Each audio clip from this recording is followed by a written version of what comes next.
Hello and welcome to my Family Empowerment Marketplace Monday. And I am your host, Tish, and I am so excited today to share with you. I have a special guest with me, Mr. Mario Leon, and he will give him some information about himself and just tell us a lot about what's happening over there in Link Up. Hey Tish. My name is Mario Leone. I've been with LincUp for, it'll be 5 years this January 8th. I'm the homeownership liaison. I started out as a bilingual liaison, and then we started this homeownership program, and I love what I do now. My role as a homeownership liaison is to help people become home buyers. Really, to walk with them through the whole process from beginning to end. I'm working right now with a pipeline of about little over 1,700 people actually, and all in various stages.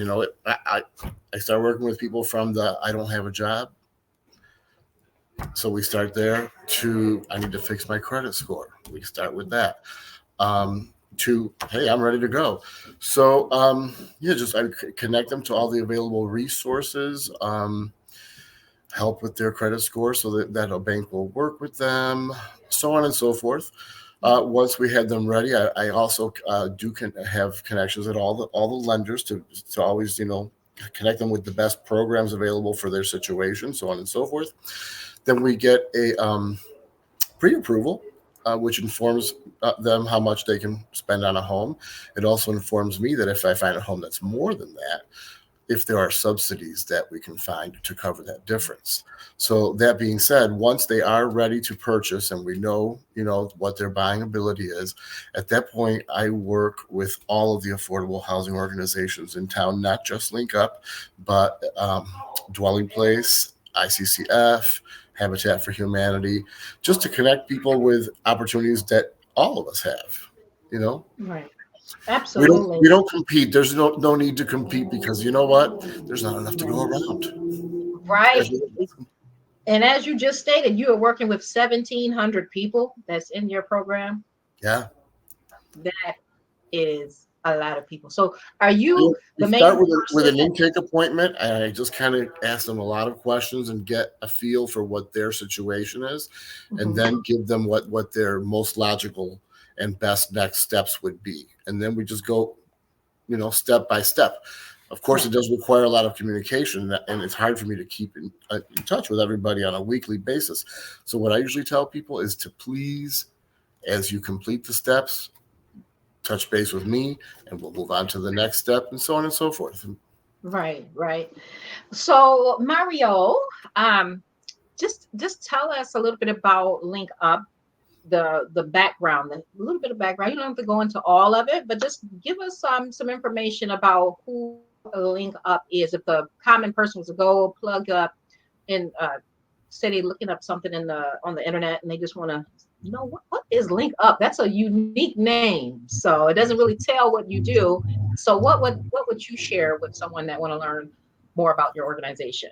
Well, LincUp started 23 years ago now, as Lighthouse Properties. It was an affordable housing organization, Mhm. and then it evolved into Link Community Revitalization, which is not only affordable housing. We do have many affordable housing units as in rentals throughout the area, and then we also build homes for home ownership as well in the affordable housing realm. But we also do a lot with community revitalization based on the concepts of who you know, what you know, where you live, and what you make. That's kind of our motto. So, like, the who you know is connecting people to resources, to available opportunities, to their government officials, all of that. What you know, once again, is information. Where you live is, you know, our Right. housing and so on and so forth. And what you make is um, economic opportunities, because we do also have a workforce development liaison who helps people get jobs and so on and so forth. So we take basically a holistic approach to community revitalization and address all of those things that have systemically kept people down to make life better. Absolutely. And it's such a great need. Would you, I'm sure you already seen so many people come through your doors and inquire about housing. Absolutely. Um, what is I guess what has been your experience over the last, say, a year in terms of the availability of housing? Oh, there's definitely not enough to go around. Mhm. I don't think that it's even possible to keep up with the demand. The city's grown so much, and there's so many homes are people are being outbid. It's hard for the normal person to buy in the regular market. They're getting outbid.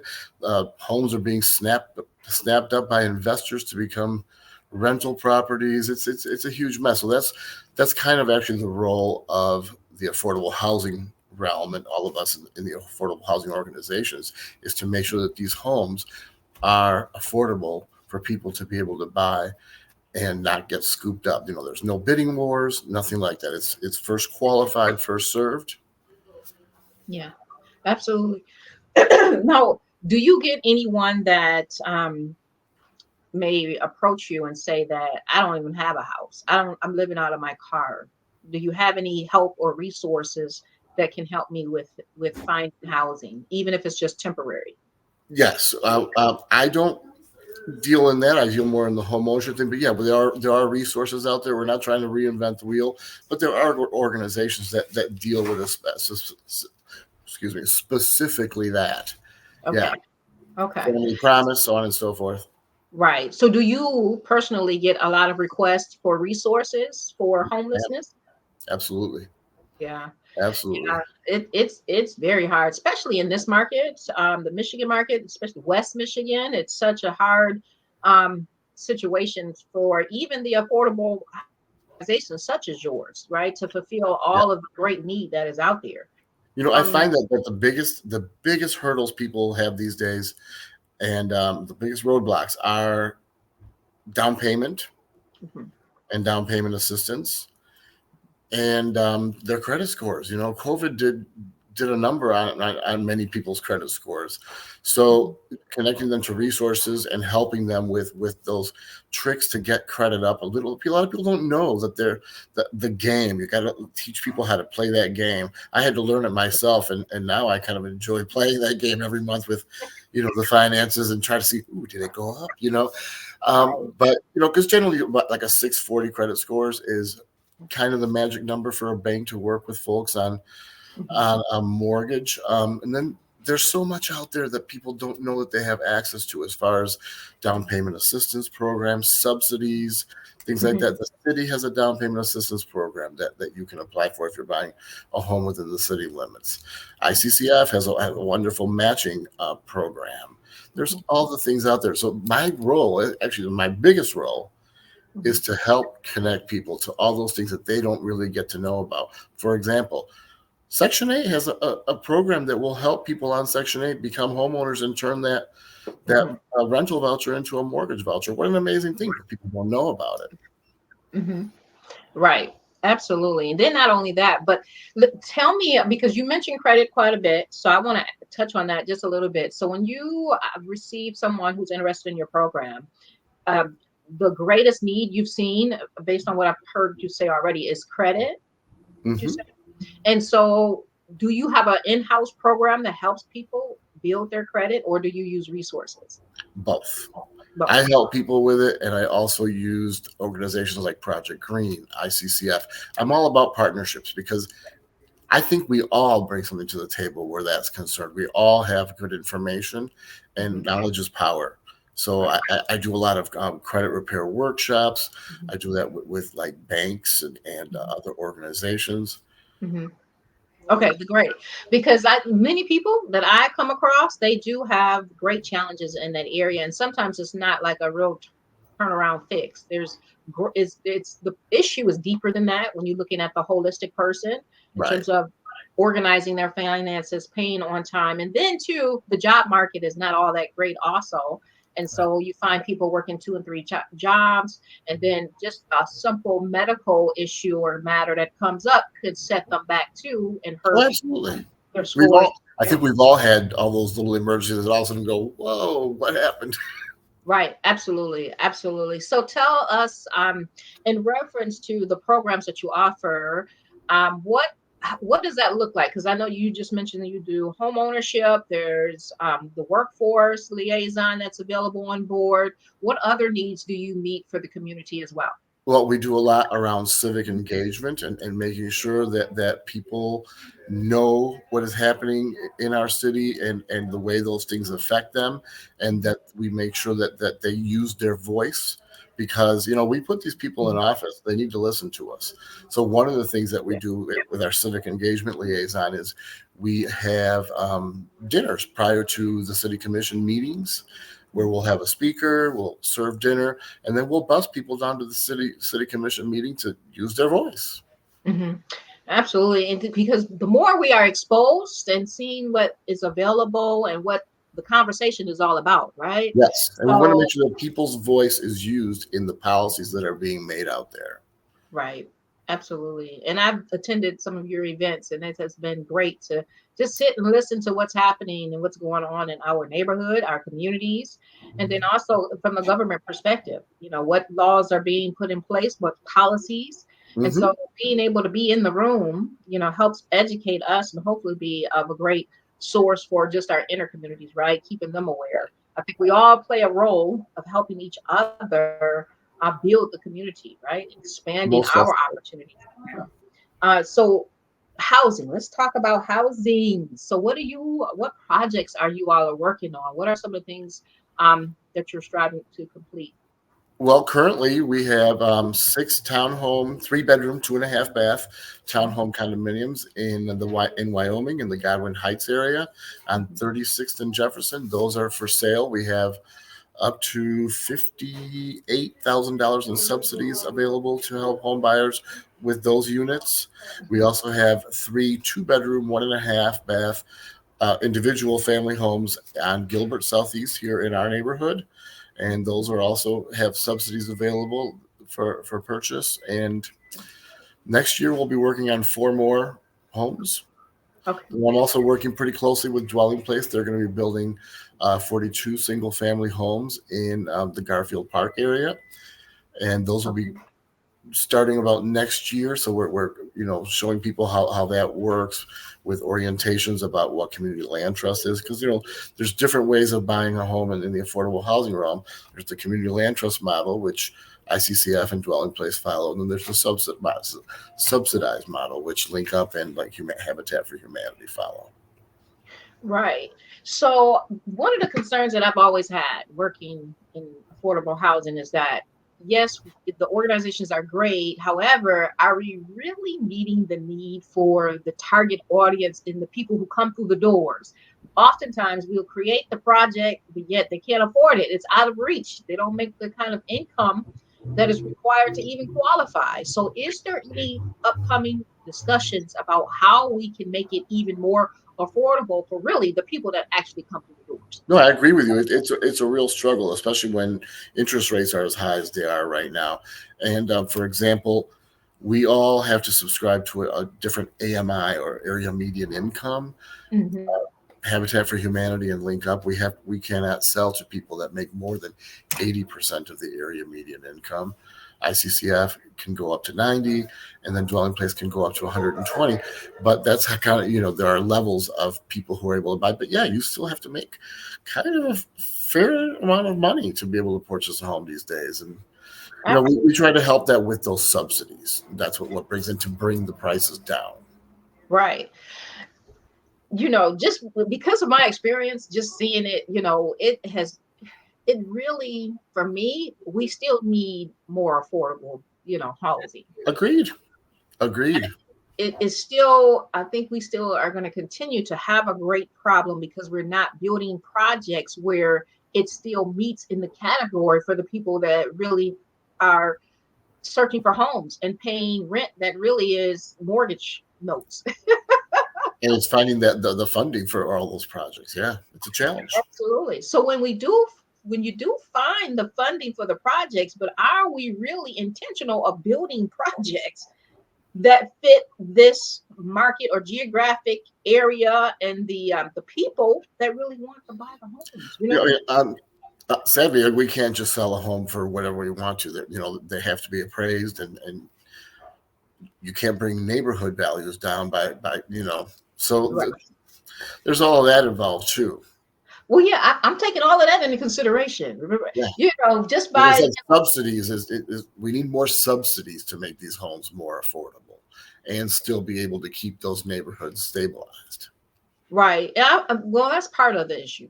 That I'm just looking at it from a different lens. I think we need also more architects, more builders, to hopefully, have a passion for that demographic, the people who Definitely, make definitely. 30,000, 35,000 or less, right? Or, at least the 35, because it's going to be hard to buy a home when I if think we need more things that help target minority populations for home ownership. That's always been sadly lacking. Right, right. And then you know what? But the thing is, we gotta make it normalize just having affordable housing, period.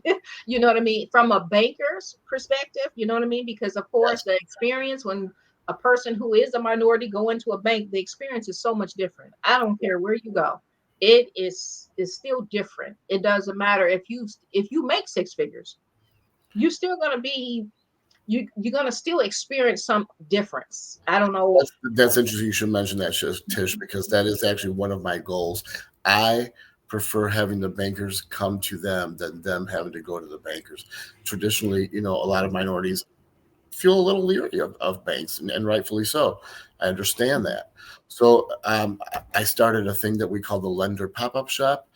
Mhm. That basically we bring the lenders here, and it's kind of like speed dating with a lender. They can get as many opinions that day about their mortgaging abilities right on the spot, so it doesn't even hit their credit score repeatedly. Right. So we also offer office space to lenders so they can take meetings right here in our neighborhood for our community, Awesome. instead of them having to go way out there to the East Beltline or wherever. Yeah. Right. To bring them right here in the community. And also just to give them another glance of what the needs are and being in the environment, right? Because Mhm, sometimes absolutely. doing business with people that, like you said, out East Beltline, East Grand Rapids, Kentwood, wherever. Um, and really there's still yet a disconnect. They're Okay. correct. hmm So tell me, what's the process of enrolling in your program? What's the first step? So they'll get on the phone and call. Are you the main contact, or how do they? Yes, I would be the main contact for that. I start the process, and then once we have people ready, then of course our real estate department takes over as far as when it comes time to actually purchasing a home. Mhm. I do mainly a lot of the engagement and the work with the buyers to get them ready. So many ways of getting started. You can either call me or email me. I do prefer email because my phone, I'm on it a lot because I have to be talking to those potential buyers and helping them. So I'm on the phone a lot. Unfortunately, I can't answer the phone as much as I'd like to. So email is usually great. Mario, Mario, at LINCREV as in Victor.org. Mhm. My phone number is 616-308-3974. As I said, I do prefer email. And they can also go to our website, www.lincup.org, and go into the home ownership section and sign up for the home ownership intake form. That gives me a little information going into it. And then what I do once you sign up from our website, I set up an intake appointment.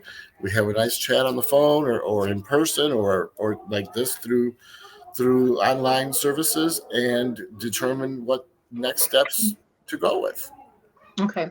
So if a family wants housing counseling, I know you all don't offer it at your organization as of yet. Is there any talk about you maybe building that?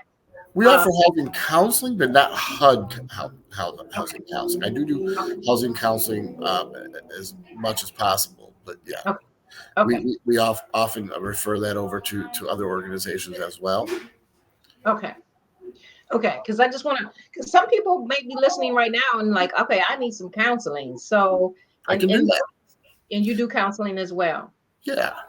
Okay, okay. And What does that look ICPF does HUD approved counseling. There's a lot of organizations out there. I think they should take advantage of everything available to them. like? Right. Right. And so what we're doing now is hopefully sharing what is also available, right? Yes. Because sometimes we can assume that people know, but the formats like this, it is designed to hopefully share what is available. I'm bringing on people to share what services are out there so that they can go visit, right? Right. And also they see familiar faces as well, so that they hopefully like, know, and trust, so that they can go out and learn more information. So tell us. And not to be afraid to say, I can't help you with that, but I know who can. Mhm. Right, We can all right, work together to do this thing. right. Tell us what projects or what events, let me say it that way. What events are coming up? You mentioned the lender pop-up shop. What other types of events do you all put on? Like I said, we do a lot of workshops on mortgaging, home ownership, um, credit, of course, Mhm. so on and so forth. Any events coming up? I don't have anything in the books yet because we do close down for the last week of the year. So I've pretty much done everything so far through this year. I will be starting back up in January and with all of that all over again. And once people are on the home ownership list, then they get invited to everything that we do, and it's all free, It's all free. never Okay. a charge. Never a try. Okay. That is even sweeter, right? Because knowledge is power, and where to go to get the knowledge is also key.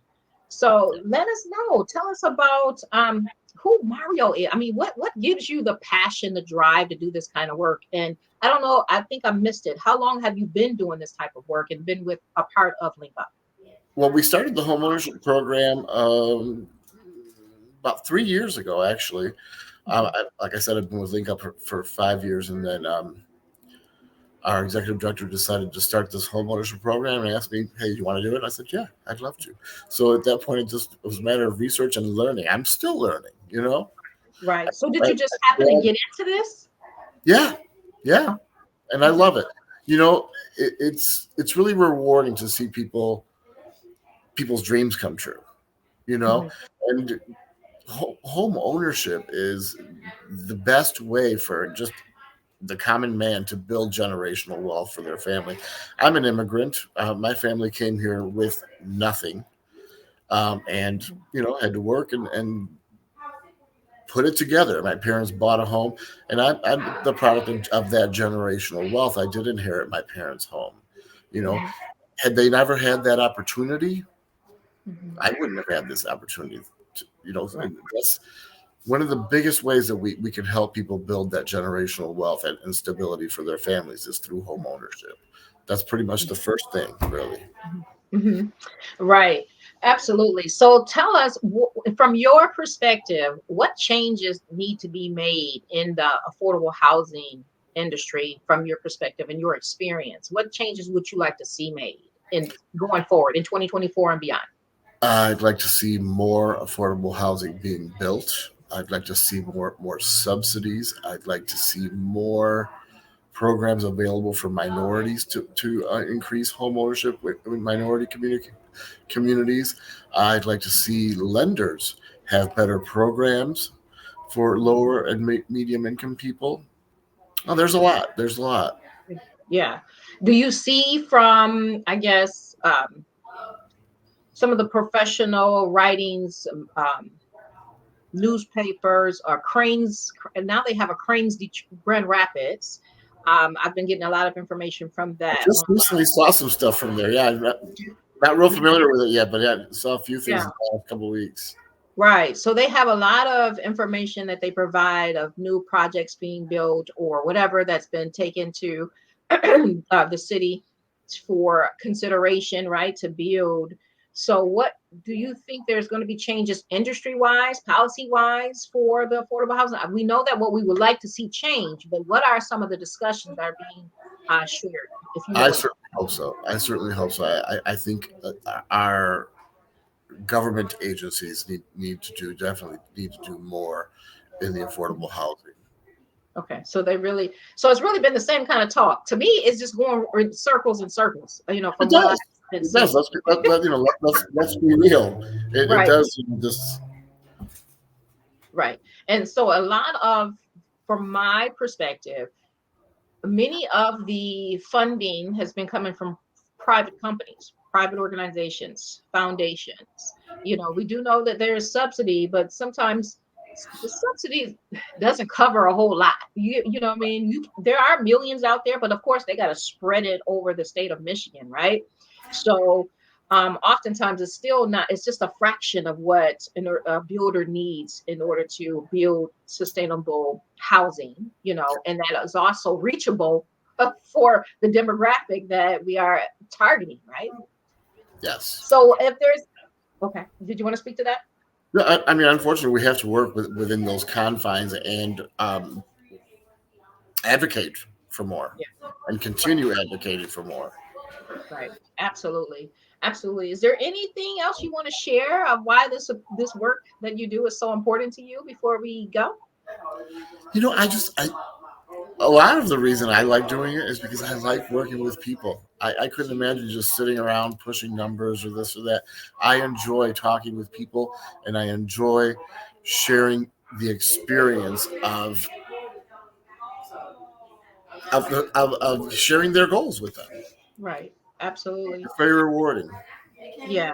Yeah. And I was hoping that you would touch base on where some of your professional and business encounters and things that you've done in the past, because the more people learn about who Mario is, the more they're going to be willing to reach out to you, share more, and even work harder when you request, now we need to get this About done. my past, gee, I just kind of lucked into this whole nonprofit thing late in life. Actually, I spent the majority of my life. I went to Aquinas College and ended up in the retail music business for 30 some years. I used to work at Believe in Music. Started from being a clerk, ended up being vice president of operations, so on and so forth.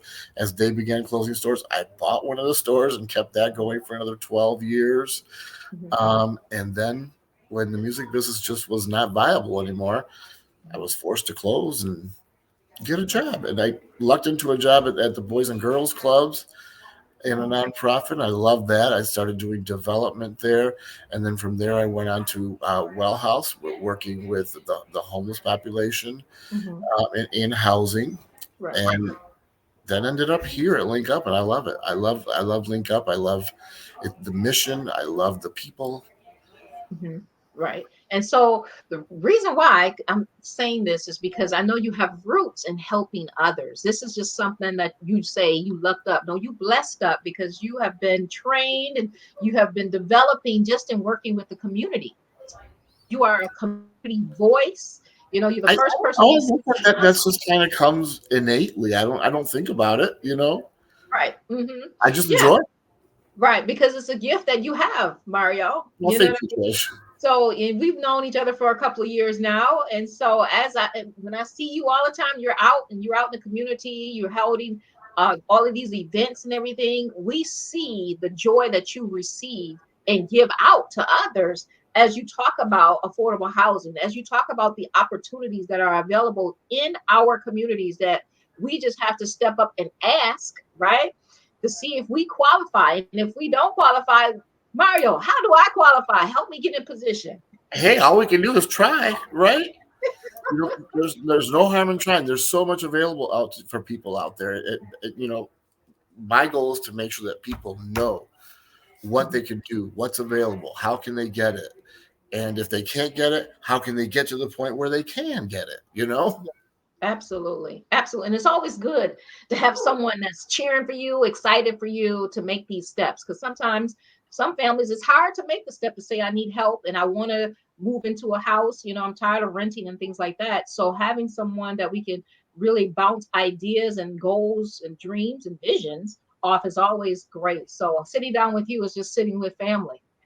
And I kind of pride myself in sometimes we need someone to keep us encouraged. I mean, Mhm. I know I've had situations where I need someone it's things become a lot, and Yeah. so you just kind of let everything go because it's just too much.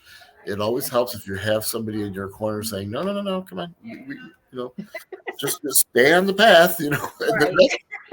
that's what I think my role is in many ways, really. Yeah.